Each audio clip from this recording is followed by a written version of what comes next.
Do you have good taste? Welcome to the video where we're going to find out. I'm going to be reading some of my favorite booktubers' favorite books of 2024. I love this video. It always leads to me getting a new favorite, and I cannot wait to see what I get this year. I have got some amazing booktubers, some people that I watch religiously, some people that I just recently found this year, and I cannot wait to see how our tastes line up, what I think of their favorites, and what I'm going to be reading in this video. I did not do this in any fancy way this year. We just did it kind of pick as you go style. So I watched the videos, saw if they had some similarities to me, and if there was a book on their list that I wanted to read. If there was, I just picked it and I read it. Like, we didn't do anything fancy this year. We are leaning into the read what you want to read and vibe with it. So without further ado, let's kick it off with our very first book. Honestly, I just really enjoyed this one, and that is City of Gods and Monsters.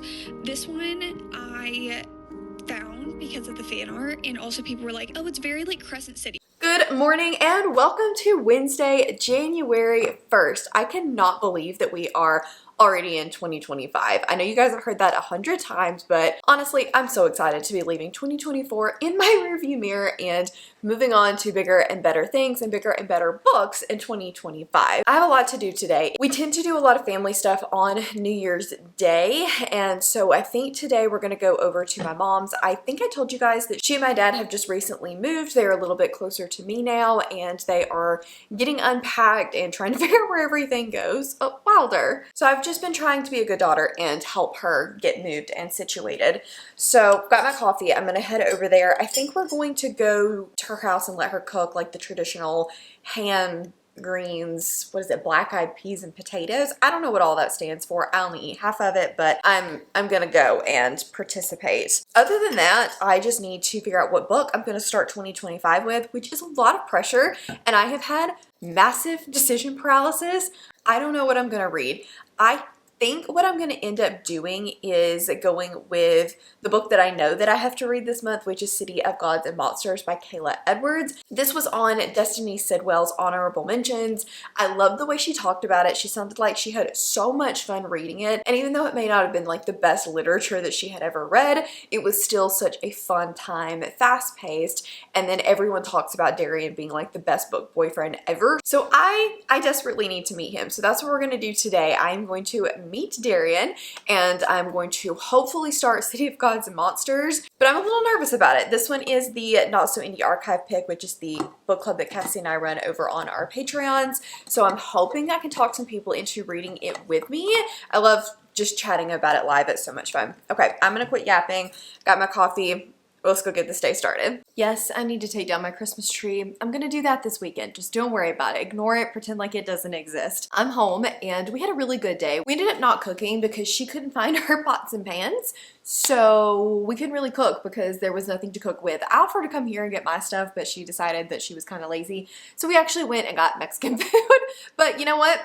I think that Mexican food is a great way to start off 2025. I did manage to get to about, let me see, because I have been listening to City of Gods and Monsters a little bit too. I don't love the audiobook. Like, it's not bad, but it's definitely not my absolute favorite. There's nothing wrong with it. It's just, I don't know, there's something about it that I just don't like as much as reading it physically. But apparently I'm around 20% into City of Gods and Monsters. And this is about Lauren, who is a human in a world full of monsters. In this city, it caters to vampires, witches, werewolves, demons, and then something called the Dark Slayers. And they are basically magical bounty hunters. And at night, the city goes on complete lockdown because there are demons that are out and about at night. So you either take a cab home, but you don't walk. She and her adoptive sister, who is a very powerful witch, stay out a little bit later than they meant to with her best friend Sabrine, and they end up having to walk home because there's no cabs available. Something happens, some Dark Slayers come. They kind of seem like they're looking for Lauren, even though there's no reason that they would be because she's human. Why would they want anything to do with a human? And they end up taking her best friend instead. Another Dark Slayer from a different clan, essentially. There's like 5 or 6 of these different circles of Dark Slayers. he is the most notorious, and he gets an offer for $3 million essentially to hunt down this mysterious person. And when he finds her, it is Loren, and he realizes that there is a whole lot more to this job than he was told. There's something about her, he doesn't know what it is, but he also feels like he kind of needs to protect her. So he offers her protection and help in finding her friend Sabrine, while he's also trying to figure out what exactly is going on and why he was sent after her. I think that part was a little muddy for me, like why he was so like quickly flipped a switch to help her, but I'm just trying to kind of ignore it and roll with it. I do like this, but it needs some editing, which I'm not overly surprised by. This is a 750 page chunker, and I find that there are definitely some parts that feel very repetitive. It feels like it's telling me a lot of things, and I don't know that even though I'm being told about the world, I wish I had a better understanding of it. I wish I was being shown some things about the world instead of just telling me demons exist, I want to see them kind of thing. So I definitely would prefer a little bit more of that. Loren is a little bit more meek, but that makes sense because she is a human in a sea of all of these monsters, so she's kind of had to just blend into the background for her own safety. I do like Darian. He is very cocky. He is very, I am the most powerful, so you better just get out of my way. But I do want to see a little bit more of their interactions between one another. So far I'm enjoying this, but I wish I could say I was 100% obsessed with it. I'm hoping I'll get there though. I've heard that this first book is not, like, that's not where the obsession is for a lot of people. The obsession comes in books 2 and 3, and I am perfectly willing to wait that out and get there if I see the potential in book 1, and so far I do see the potential here. I think I'm learning about myself though that in romantasy, I like for the books to be in first person. I like to be in our characters' heads. Sometimes that comes back to bite me in the butt, because if the character is really annoying, I don't want to be in their head all the time. But if I'm not, I almost feel a little more removed from the story, like I'm not in it with the characters. This one is written in third person, so I wonder if that's contributing. I mean, there's other romantasy books that I have loved that have been in third person, so it's not like a hard and fast, it's gotta be in first person for me, but just something I was thinking about that I might prefer a little over the other. I think that's it. I'm gonna go back to reading. I would like to get 30–40% of the way through this tonight. Can I? Probably not, but we're gonna try. Okay, so I just got new skincare and I'm very excited about it. I've had this brand before, but I decided that I needed to actually cleanse my skin instead of using makeup wipes every single time I go to bed. So I got the Glow recipe. It's the papaya cleansing balm. It's apparently safe for contacts too, so that's part of the reason I got this one. But while I was getting ready for bed, I wanted to chat with you guys about City of Gods and Monsters because I made it a little over halfway through. And I'm still enjoying this, but I'm definitely having a few minor issues with it. I think that it picked up significantly at 30%. I started to get more interactions between Darian and Loren, and we started to pick up kind of the mystery plot a little bit. I do like them together. I wish that, I don't know, I'm just not 150% sold on their relationship. I need a few more of those like bantery flirting moments because they went from I don't know you at all, I hate you, I'm scared of you, to we're basically living together, to he's really hot, to maybe we're kind of together, touch her and die vibes. But I am liking it. I think I need a little bit more. And so I think I just need it to hit me, just have a little bit more impact overall, maybe. Oh, I am very, very tired. I had to work call today. Normally I don't work a lot of call. I only do it like every 6 months or so. But when I have to do it, I am so out of practice that I get so tired and everyone is sick. So much flu, so much COVID, and I think I'm getting sick. I did test negative for flu and COVID, but like I just think maybe it's the allergies getting to me, crud nastiness, but it's just that time of year where everybody gets the crud and the nastiness. So if I sound a little nasally, that's why.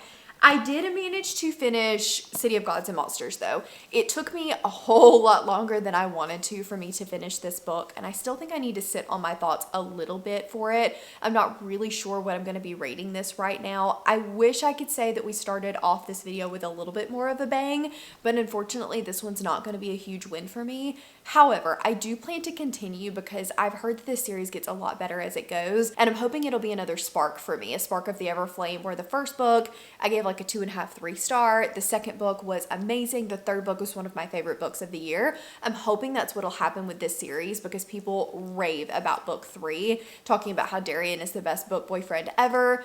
And while I liked him in this one, I don't see the best book boyfriend ever thing. And so I'm hoping that I will get there. I will feel that love and that obsession.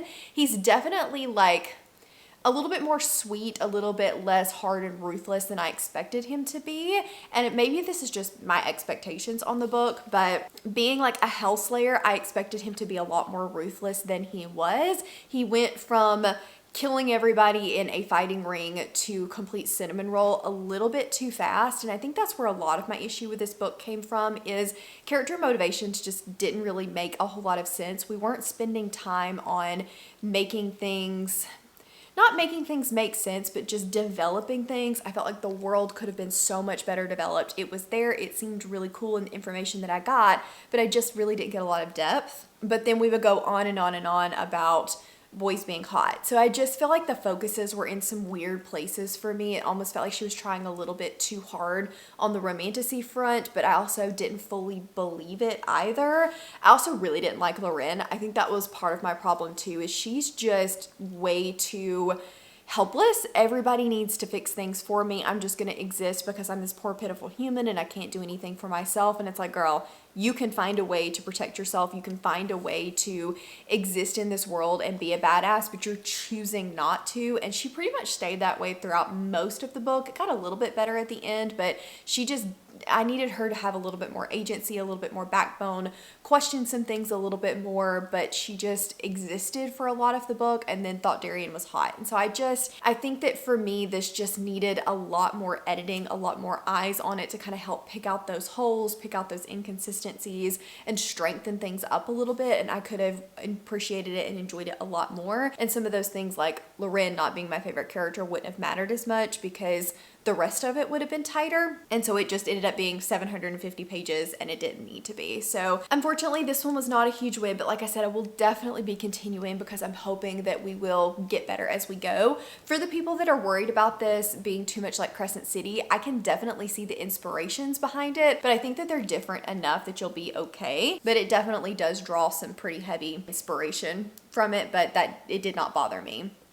So that is a wrap on that one. And now I need to decide which booktuber and what book I'm going to be reading next. It was a more recent book that I really, really had fun with, and I keep thinking about wanting to continue, so I think it deserved its place as honorable mention. It was a lot of fun, and I keep telling people to read it, so I really did enjoy this one. So next up, I decided to start Captive of Wolves, which was Cassidy's pick, and she and Claire have been raving about how much fun Eva Chase is, and especially this series, how just like a good time it is. I was not expecting it to be on her list. I thought I knew most of what was going to be on there, and then she snuck it in and surprised me, and so I just knew that I had to read it. I am about halfway, so I didn't get a chance to give you guys an update because I was listening to the audiobook and I just blew through the first half. It's following Talia, who was taken by these wolves from the human lands, and she has been used for her blood every couple of weeks, kept in a cage and not allowed to be out. She doesn't know where she is or what's going on for like the past 8 years, when some men rescue her and she finds out that she has been hidden away in the Fey lands and her blood is being used as a treatment for something. That's all I'm really going to tell you, and that's all that's really happened so far. I think that this book reads so incredibly quickly.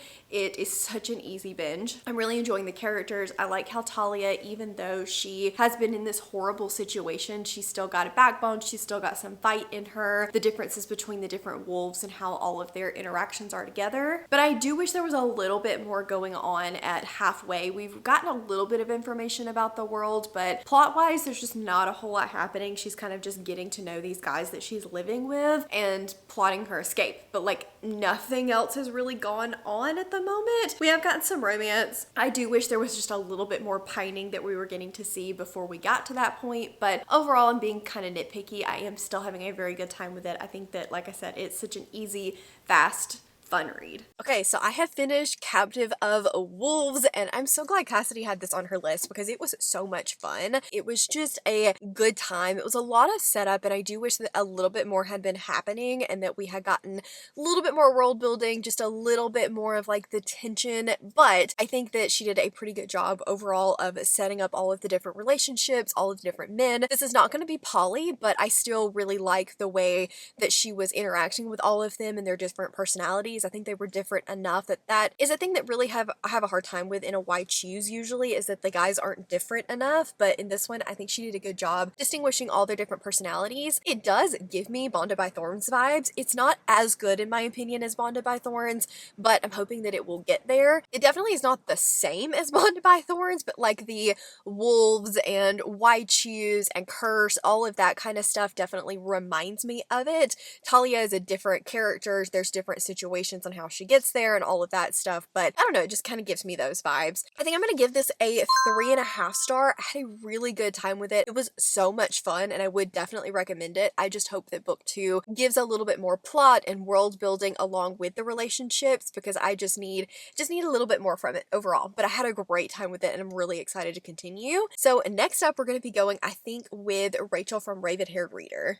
Is no exception. This series is absolutely incredible. The writing is amazing. The world is so rich, and the characters and the romance. You guys, this book is so deeply romantic and so amazing. Oh my god. So I've actually started this and I've made it about 4 or 5 chapters in. Not much at all, like 40 pages. But I had to put it down. I was going to actually read that one before Captive of Wolves, but unfortunately my brain was just too sick. Like I was too foggy, too tired, that the more epic fantasy type writing style, which I was not expecting, was going in one ear, in one eye, and out the other. Like I could not focus on it at all. So I'm hoping now that I am feeling a little bit better, a little less foggy, I'll be able to focus on it better.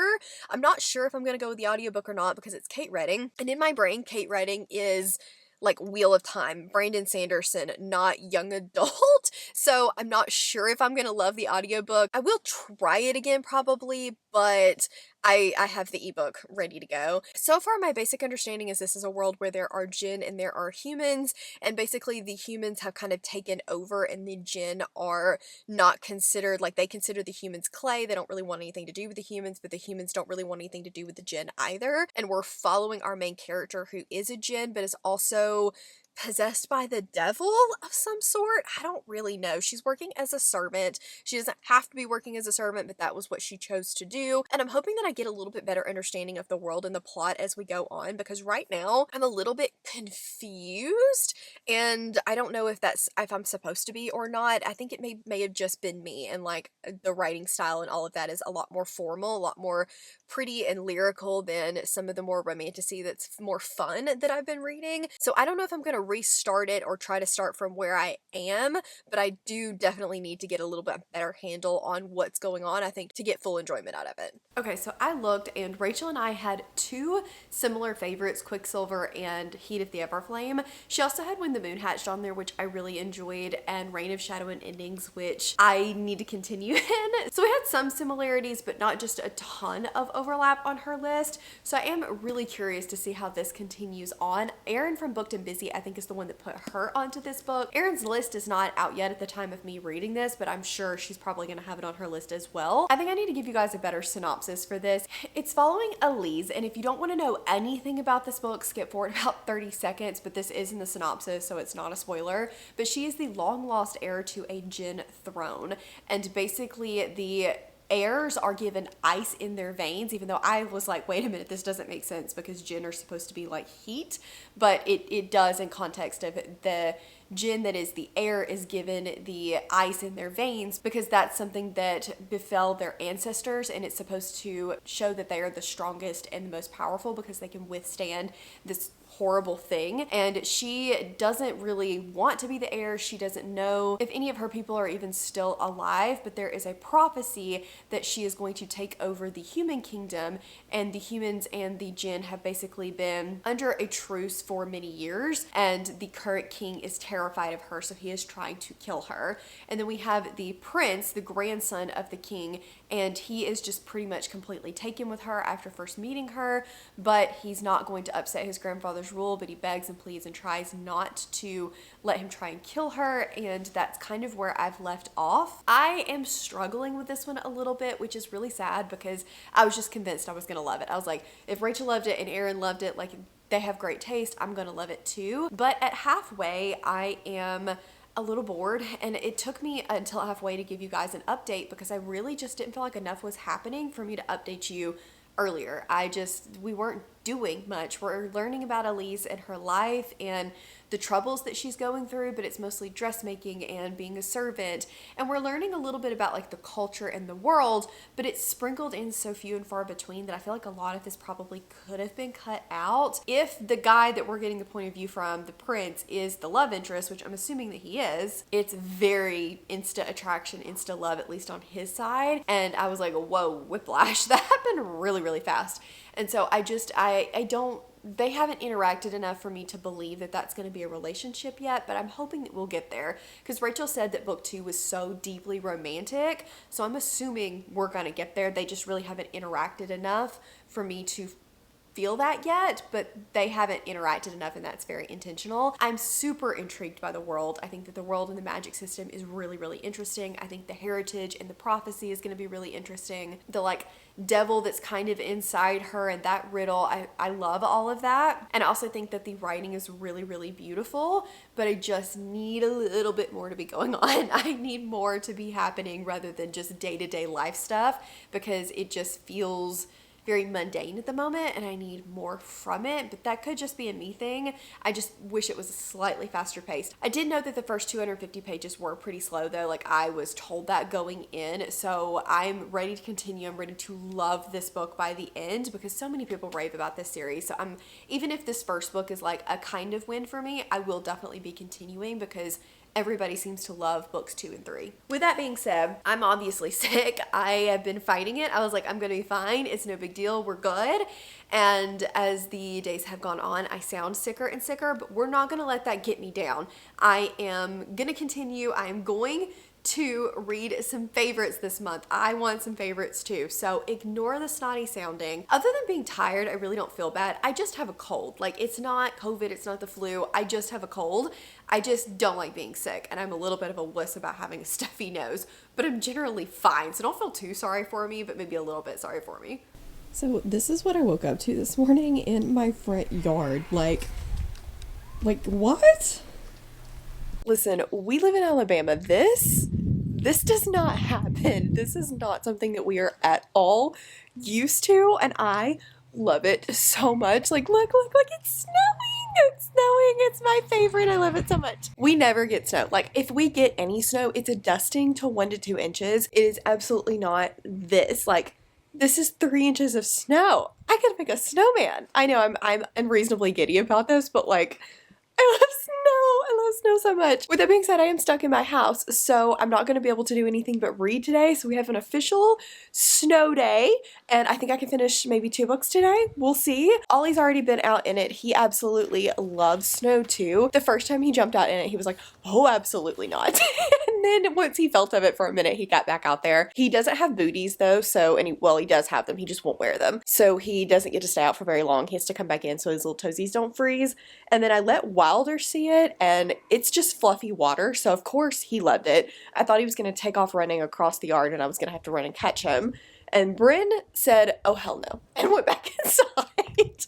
So I'm just like, I just want to sit out here and stare at it. It's only going to last a couple hours because I do think it's going to get above freezing today, but like, how do you guys, like, if the people that live in this, I know you're so incredibly sick of it, but like, this is so much fun. I'm just gonna sit here and watch the snow. Like, look at the snow. I'm so excited.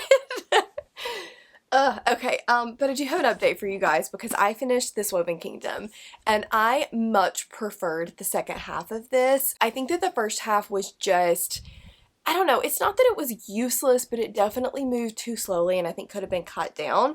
The second half of this opened up the world a lot more, and even though some of the like character activities, so to speak, were not as interesting, they definitely got there. The like ball scene at the end and getting to meet the other king and some of that, like her interactions with a new friend, all of that I really, really liked. I really like the character that was introduced to the very end though. There was banter and it was so good, and I had a great time with that part of it.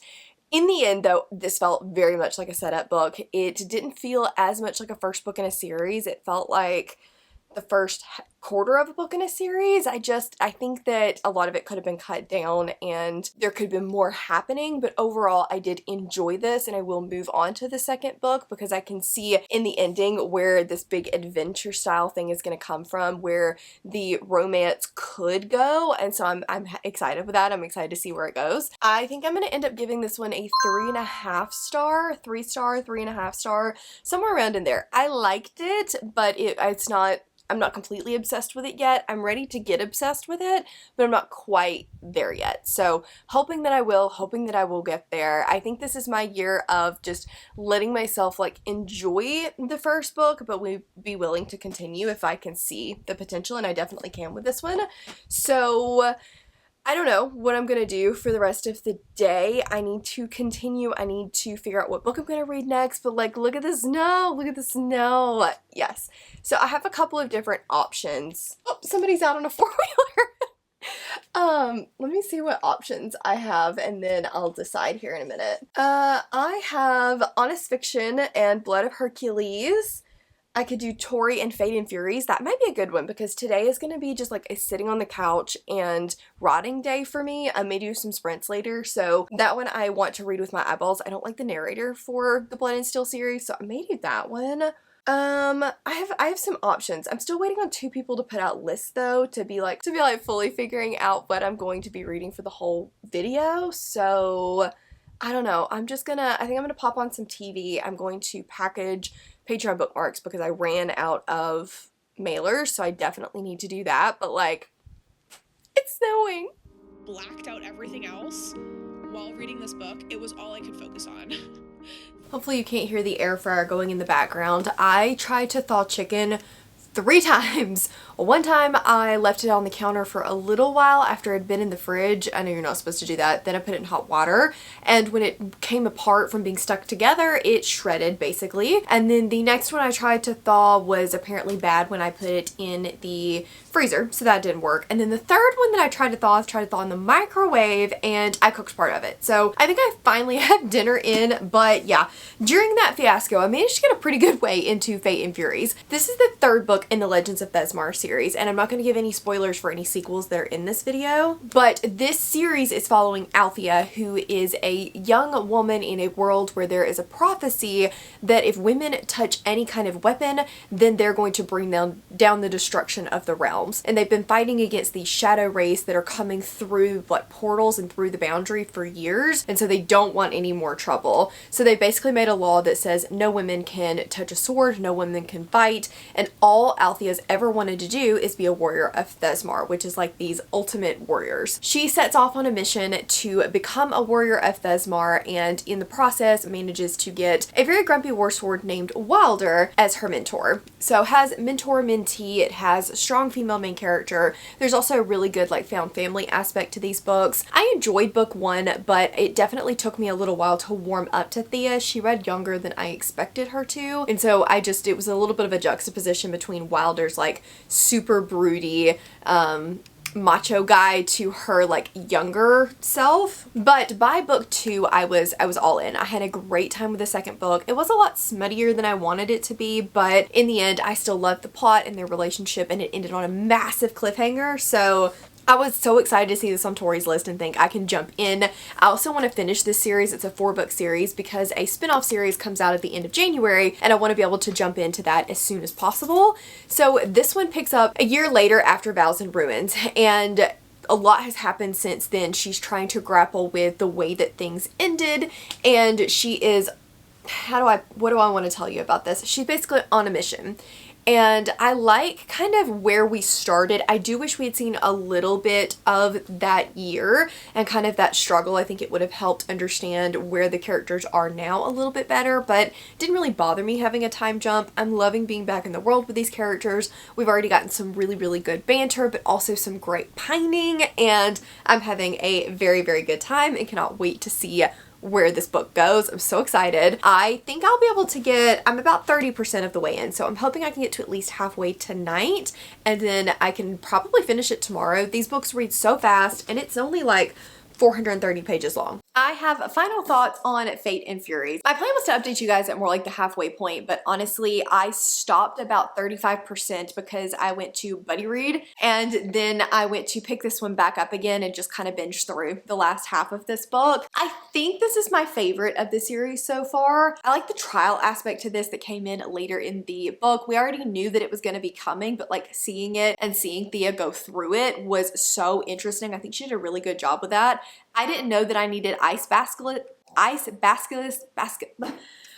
basilisk? Yes, ice basilisk. I can't say that in my life, but I do. I need more of them because that part was really, really cool. And the relationship I enjoy, but I do think that it was one of those, and this happens a lot in romantasy, where there's this big twist, there's this big betrayal, there's this big death, whatever you want to call it, this really big event that happens at one of the books, and then you move on to the next book in the series and it's like, well, this sucked, but we're just gonna, it's not a thing anymore, don't worry about it, it's been resolved. And even though this technically took over a year to resolve, it felt quick to me because I didn't see any of the year. It felt like once they were all back together again, it was just kind of like, oh, well, now that you explain it. And so I do wish that there had been a little bit more tension, a little bit more turmoil to that overall. I really liked seeing the new sister dynamics. I think that that was really, really well done, and I liked the ending of this one. She obviously knows how to write a cliffhanger, so I am curious to see what the next book in the series holds. I'm nervous because people apparently don't love it and think that it's not the best ending to the series, but also I want to see how their story wraps up so that I can move on to Iron and Embers, which is following the sister. So this one I think is going to get a 4-star. I really enjoyed it. I can see why this is everybody's favorite book. I have a lot of gripes about it, but at the same time, I had so much fun being back in this world and being with Thea and Wilder, and I'm trying to turn off my critical brain. Like, we are turning off my critical brain this year, or at least not turning off my critical brain, but like I need to tamp down the hypercriticalness and just vibe. So we're vibing this year. I'm gonna keep my critical brain because I don't want to turn off giving you guys thought-provoking reviews, but at the same time, I want to be a squealy, kicking my feet girl. I don't want to be so hypercritical of a book that something that I would normally enjoy, that everyone around me is loving, I'm like, yeah, but that one thing though, and it just keeps me from enjoying things. So even though I had some gripes about this, we're gonna vibe, we're going to have really enjoyed it, and like I said, I'm gonna give it a 4-star. So what is up next? I don't know yet, but I'm hoping that it will be a win. I'm loving reading everybody's favorites so far because for the most part, everything's been really, really good and series that I would continue in. Oh my god, I was laughing out loud. I was highlighting quotes in my Kindle. I was having the best time. Ordered a special edition from the author, and that is on its way to me, and I cannot wait to have it in my hands. So next up, I'm going to be reading from Claire's Neverland of Books. Claire has been a friend of mine for a really long time, and she recently started a channel. We have very similar taste. She tends to like things maybe slightly smuttier than I do, although I'm leaning into the smut this year, but she has great taste, and I definitely go to her because she's good at like recommending me things and understanding where my taste and her taste differ. So definitely check her channel out. But I was looking at her list and she actually did a top 24 in 2024, similar to like what Cassidy did. And because of that, we had so many similar books on her list. Only like 2 or 3 that were also on my best of the year. But then she had some that I had read before that I loved, or books that I read this year that maybe didn't end up on my best of the year, but like they were highly rated by me this year. And so I think this is going to be a good one. I am really excited. I had 3 that I had chosen off of her list, and so I was like, okay, tell me which one I should read because I want to read all of these.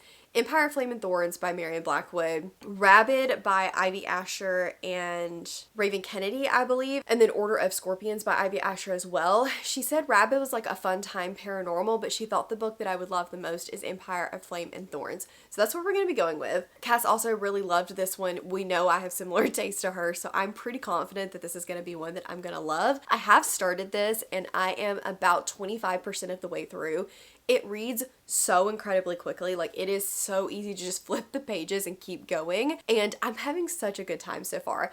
I will admit, when I first started it, I was like, oh man, this writing, I don't know if I can do it. I was cringing, I was rolling my eyes, I was like, I don't know if I'm gonna be able to get behind this. But she does settle in a little bit, it gets better. It was really repetitive before, and like everything was over explained.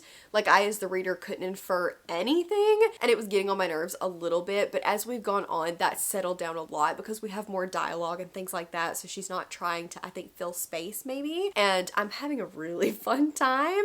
We've had some scenes where I was like screaming and oh my goodness, I cannot believe she just did that, or cannot believe they just said that. And I'm having so much fun with it so far. This is about, I can't remember her name, I'm terrible with names, but our female main character in a world where dragon shifters now have control of the land. Essentially, the Seelie Fae had once imprisoned the dragon riders. They knew like some kind of command or some kind of metal that basically just kept them in their dragon form, and then they were essentially dragon riders and the dragons were slaves. They were forced into their dragon form. And so when they figured out how to rebel against it, they were like, you guys are awful and we're going to completely oppress you because of what you did to us. Now it's been several hundred years since then, and the Seelie Fae are just completely oppressed by these dragon shifters. Our main character is part of the rebellion, buzzword for me, and she is not really getting a lot of recognition, and nobody really wants to give her any of the harder jobs, let her in on the inner circle, because she has emotion magic, and they're afraid that she is manipulating their emotions and they can't trust her. So she's convinced that the way that she can gain their trust is by entering these trials, which will allow her an advantage to get on the inside with these dragon shifters. So we have trials, we have a rebellion, we have a snarky female main character, and I'm having a great time so far. So I actually think I'm gonna lay in bed and read a little bit more of that tonight. I have a little bit of a headache, kind of want to binge some TV, but also really want to know what happens next. So I'm gonna take my makeup off, I'm gonna see how I feel, but I'm having so much fun. I'm about 30 minutes from finishing an Empire Flame and Thorn, so I will literally be right back. But I have a prediction, and I don't know if I can share my prediction with you guys because I'm afraid it's going to be a spoiler, but like, I think there's an ulterior motive to why he doesn't want her to complete the trials. I'm going to leave it at that. That doesn't feel like a spoiler to me, but I have predictions. And if you've read the book, you probably know what my prediction is, but that's all I'm going to say for those of you that haven't, because him not wanting her to complete the trials and trying to sabotage her is literally in the synopsis that he wants to make her lose. So yeah, so I'm going to go finish this. See you in a second. Excuse me. Criminally underrated, like 5 stars. I had so much fun with this book. I think if you can push through those first like 3 chapters, because I will admit the first 3 chapters I was like, I don't even know if I can read this. This is rough, but it settles in. It gets a little bit better. The dialogue and the banter, oh my god, the banter was so good. I had no intentions of like highlighting this or tabbing it or anything like that, but I went through as I was reading on my Kindle and was just highlighting everything, and will absolutely be going back and tabbing this because I had so much fun. Like, if you haven't read this yet and you like Fourth Wing and Serpent the Wings of Night, I absolutely see that comparison in this.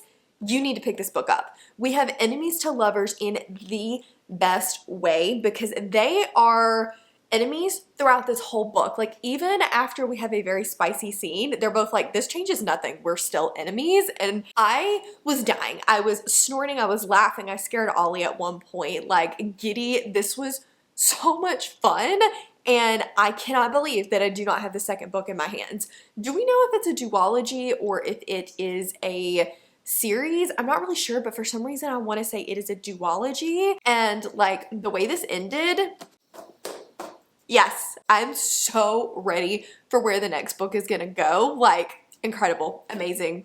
Thank you, Claire, because I was considering reading something else and she was like, no, you need to read that. And yep, thank you, Claire. So now I have a new favorite, and that's incredible. So what do I follow that up with? I don't really know. Not really sure what I'm going to follow that up with, but I'm going to sit on it, and once I figure it out, I'll let you know. Both of these books were a 5-star for me, and I'll fight anyone who has anything negative to say about these 2 books. Alright, so next I decided to go with Emmy from Emmy Reads, and Emmy is a newer channel to me, one that I just found. Actually, I think she just started on YouTube within the last year or so, and I have really been enjoying her videos. She's just got such a calm, fun way of talking about books. And her best of the year list had some like old school favorites for me, like ACOTAR and things like that. So I was really hoping that she would have something on her list for me to read. There were a couple of different ones. I really thought about reading the A Touch of Golden Madness. I think it's An Embrace of Something in Sorrow, the prequel to A Touch of Golden Madness. But in the end, Cassie and I decided to buddy read Lightlark, which is a young adult book that I have seen everywhere, but originally didn't see great things about, and then recently, as more books have come out, have seen so many people raving about. And so I was like, okay, now I want to know what it's all about too.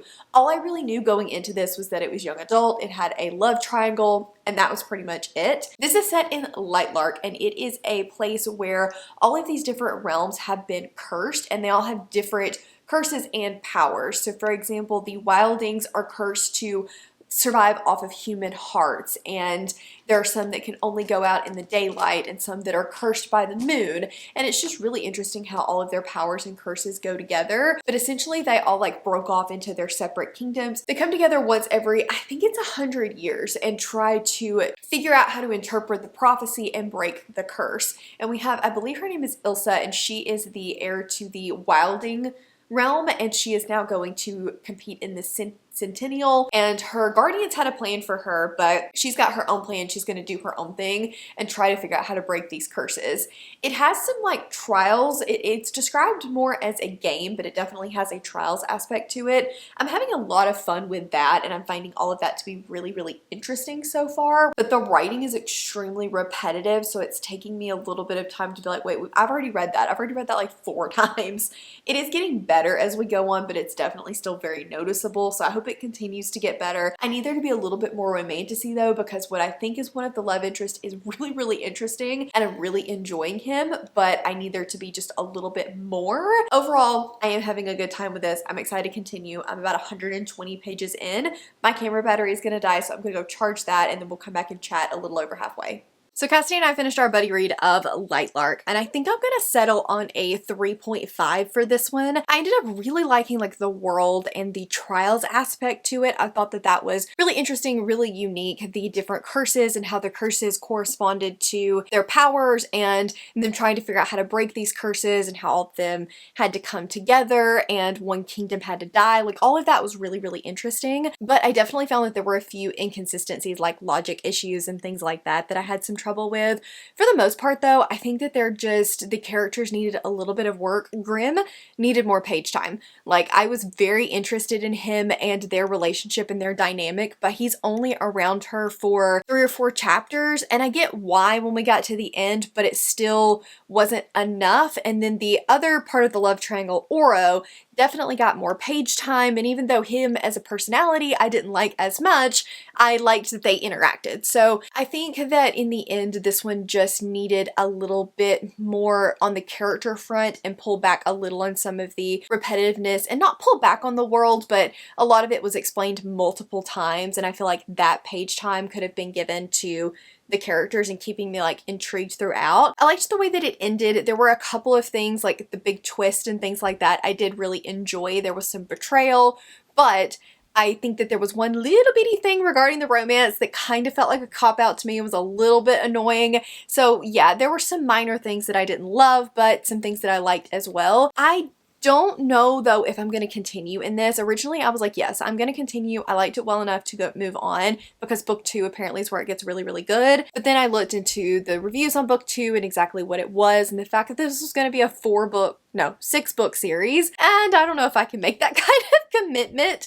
So I may wait and see what the reviews for book 4 are, if people are still loving it at that point, and consider picking up the sequels. If you want like an old school young adult fantasy, I still say give this a try. But if you're looking for like a deeper young adult, or a young adult that is very heavy on the romantasy front, this may or may not hit all of the buttons for you. But we now need to pick our next book. I think I know what I'm gonna go with, but I'm not gonna get to do any more reading tonight. I'm actually gonna be joining Cassidy, Chris, Nikki, Christy, and Nat, I think is everybody, on Don't Starve Together, which is a video game. I don't really play a lot of video games. I was like a tycoon girly back in the day, but I have not played a proper video game in years. And so they're about to be thoroughly entertained by how much I suck. Chris just said he wants me to be worse than him because apparently he dies a lot. I think I'm gonna be able to follow through on that one, but I'll definitely let you guys know. I was like, look, how do I even pick up things? And Cassidy was like, you click the mouse. I can do that. I can do that. Was a huge surprise for me because I gave her book from the previous year 2 stars. This, oh my gosh, these people stress me out, they make me angry. Alright, so this morning we're going to be going with Lexi from Books with Lexi's Pick. Lexi's one of my best friends. I love her. We have a very similar horror taste. She's gotten into the romantasy, but she's not like fully in, so the ones that she had on her list I had already read. So I asked her, I was like, okay, what do I read off of your list? And she gave me 2 options, but thought the one that I really should read was Diavola, I think is how you say that. And I'm petrified of this book. I don't really know why it scares me so much, but it does. I know it has family drama, and Tori from Tori Between Pages also had it on her list. So I'm fingers crossed that it's going to be really, really good. I've got the audiobook downloaded and I'm ready to get started, but like, I don't know why I'm so nervous about this read. Quick update because I feel like I left you guys hanging yesterday. I did play Don't Starve Together. I did not die. There were quite a few people that died, but I was not one of them. So I'm going to consider that an ultimate win. Yes, I stuck to Nikki like glue. Yes, they had to walk me through like I was a small child, but I did it and it was a lot of fun. So I don't know if I'll play again anytime soon with them, but I did enjoy it. I did have a really good time. Beyond that though, I have started Diavola. Is that how you say that? I don't actually know the answer to that. Even though I'm listening to the audiobook, I don't know the answer to that. Anyway, and this is one of the only books for this blog that I don't actually own. I didn't really mean to in the beginning, but after I started making my list of books that I wanted to read, I was like, man, I own most of these. Let's see how many we can knock out that I actually own. But I had to get Lexi on the list, and she just knows, like, I don't know what it is, but Lexi can recommend me a great horror book. I trust her. Pretty much everything that she recommends to me and tells me explicitly to read is a win for me. So I'm hoping that this one will be as well. We start off with this family, and they have decided to go on a family vacation to Italy, and it is Anna, her twin brother and his boyfriend, her sister, her sister's husband, their kids, their parents, so it's like the entire family is going to go and stay in this villa together. But they don't actually like each other, so I'm not really sure why they decided to do this, but it's gonna be this big relaxing family vacation. They get there and everyone is squabbling, and Anna looks up and she's like, is there something in that tower? It's kind of creepy. Doesn't think anything else of it, but slowly but surely even creepier and weirder things start happening until she's like, we gotta get out of here. When I first started this, I was zoning out a little bit. I was like, man, maybe I'm not going to be able to do the audiobook for this, but I didn't own it, so I really wanted to be able to do the audiobook. But I think the beginning is just a little bit slower as you're starting to learn all of the family dynamics, and it's really setting everything up. About 25%, I'm about 40% of the way in now. About 25% I started to be like, oh, there's a creepy thing. Oh wait, there's a creepy thing. Oh wait, there's another creepy thing. And so it was just giving you little bitty hints that kept me engaged and kept me wanting to know what was going to happen and what the next thing was going to be without overdoing it. So I really feel like it did a good job building up the tension so far, and I am enjoying it. This family though is awful. Everybody said the family was awful. They indeed are terrible. They are the kind of family though that like, they're awful, but they're awful in a way that like they're pretending to be nice. Does that make sense? They're like asking about people, but in a super nosy and condescending way, pretending to act like they care. So I'm assuming it's going to deteriorate even further as we go on, but like that is the worst. That is the worst, when the family is basically like, Anna, you broke up with a boy, so tell me about it. And she's acting like, the mom's acting to be concerned that they broke up, but all she's really meaning is, why don't you have a nice guy to settle down with? What's wrong with you? There must be something wrong with you. So it was like one of those types of situations. I don't know, but I'm having a really good time with it so far. I'm excited to continue reading it because I think it's going to get even more wild, and I cannot wait to see what happens. I finished Diavola, and I was really nervous when I went into this book, honestly. I was not sure I was gonna like it. I didn't really want to pick it up. I actually avoided it for the Goodreads Choice Awards, and I really should listen to Lexi because I thoroughly enjoyed this book. I think I'm gonna give it a 4.5 stars. Like, I had so much fun with this. The beginning was a little bit slow, but as we continued on, they did such an amazing job of like amping up the creep factor as it went and giving us a really good balance of intriguing and creepy without going too weird, but it was also still really weird all at the same time. It was a great like haunted house type story. There are some scenes, especially like the boardroom scene, if you've read it, you've read that I'm just like, yes, iconic, amazing, incredible. I had so much fun with this. I was a little worried because we transitioned settings about halfway through the book. Well, probably like 80% of the way through the book, and I wasn't sure if I was gonna like it once that happened. I was like, okay, wait, where do we go from here? Because a book that I had read, Pinata, did something similar and I didn't really love it, so I was nervous, but it ended up working really well for me. I thought it was so much fun, so well done, and like I said, Lexi, Tori, you were absolutely right. This book was so, so good. So I have actually already started my next book, which is going to be Angel's Blood, and it is on Kitty's Best of the Year list. God, is it for me? Oh my God, is it for me? Angels, vampires, vampire hunters. Okay, so I am 20% into Angel's Blood, and it is criminal that this only comes in like this mass market. I think Arcane is doing a special edition of this, so I'm really hoping that I like it so that I can pick that up. So far, I'm having a lot of fun with this. It's about Elena, and every time I hear that name, I think of the Vampire Diaries.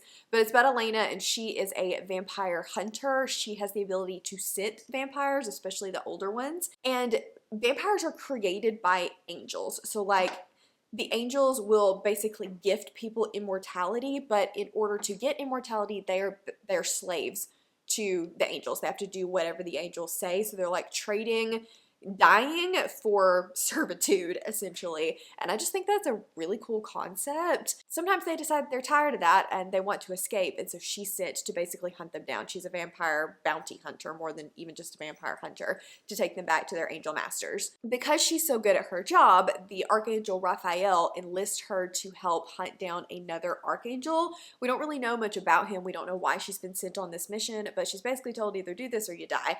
And so she's like, well, fine, I guess I'll do it, but I don't really have a choice in the matter. And so they have to work together to hunt down this archangel. And some of the banter in here is just, it's so much fun. I texted Cassidy and Claire because there was one line that I was like, yes, please. He said, you intrigue me. I'd hate to have to punish you. Like, she's extremely snarky, a touch not like other girls, but honestly, like, it's fine. It's just early 2000s vibes. This is not going to be for the people that want like super well written and very in-depth fantasy romance that's heavy on the fantasy. That's not what this book is.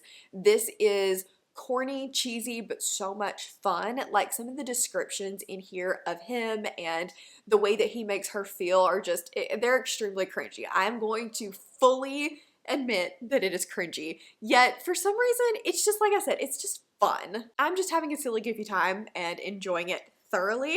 This is another one that Tori really liked, and I think Erin from Booked and Busy really enjoyed as well. So I'm hoping that I continue to vibe with this, because right now I'm just trying to lean into the having fun.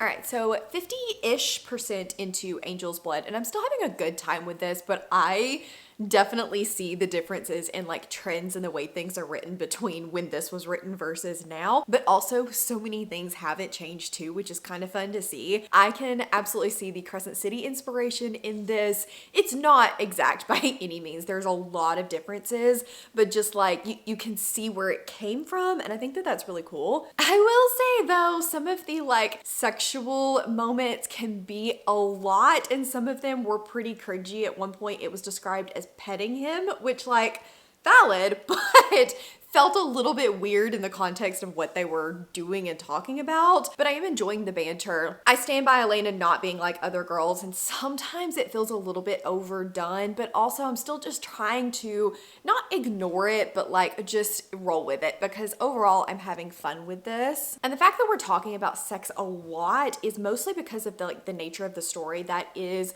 a weapon that vampires use. That is a weapon that angels utilize. They see humans as just like things to use and not actually people. So I think that honestly it's it makes sense for it to be there in the story. So I'm having fun. I am not quite as obsessed as I was in the beginning, but I'm still having a good time, and I'm hoping this will continue to go the way that it is. We got a moment toward the middle of the book that was like a little detective, a little horror. Like, I thought that was a really cool moment to see them like work together and to see her use her guild hunter powers. So definitely moments where I'm like, oh my gosh, yes, and moments where I'm like, wait, really? But it's still just, it's a good time. Okay. So that last clip was Hypercritical Mel. We're going to ignore her and we're going to go with Vibe Mel to tell you about my final thoughts of Angel's Blood. I had a lot of fun with this. I used to love like the old school paranormal romances. Think J.R. Ward and Karen Marie Moning, like all of those really old school urban fantasy paranormal romances.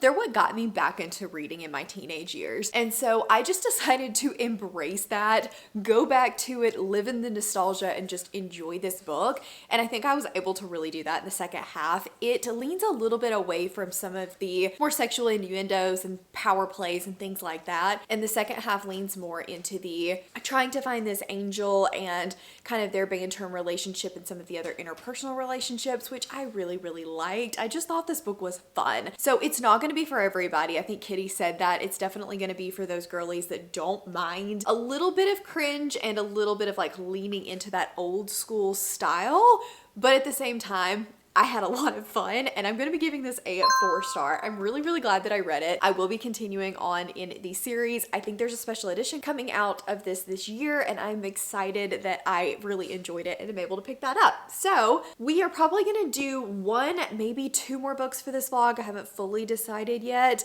I need to go get my license renewed today, which is no fun. Hopefully that picture won't be awful. They're always awful. It's just a rite of passage, but other than that, I have no plans but to sit on the couch, curl up, and read. Elsie Silver puts crack in her books, okay?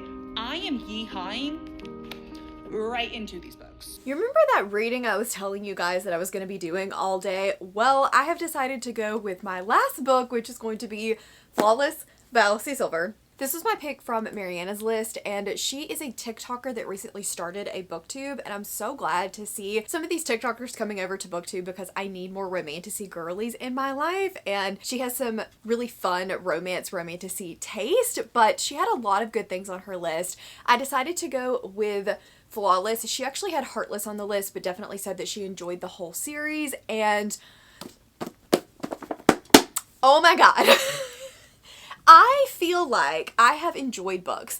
I have loved romantasy. I have loved romance. I have enjoyed and laughed and giggled and snorted and had a great time with banter.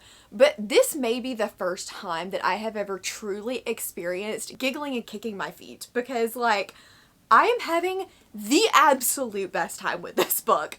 I swear I was not a contemporary romance girl. I was not a contemporary romance reader. But I think I am getting proven wrong, because if this book is not everything I needed right now and more, I don't know what to tell you. It is following Rhett, and he is a bull rider, but he did something he wasn't supposed to do, punched a guy, and is now losing all of his sponsorships.